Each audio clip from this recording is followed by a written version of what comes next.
जवनिया हमारा काहे पतिया दूरी हो समझा हमारे मजबूरी हो पर मुझे है के बात मानो बबुनी झकोरा मारे झुलानी सारी लहराए हो झकोरा मारे झुलानी सारी लहराए हो झकोरा मारे झुलानी पावना हो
रंगों से भरा मेला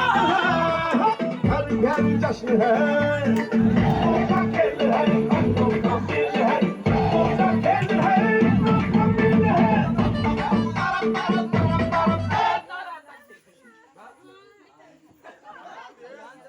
अभी तीन नाइट नहीं लेना अच्छा होगा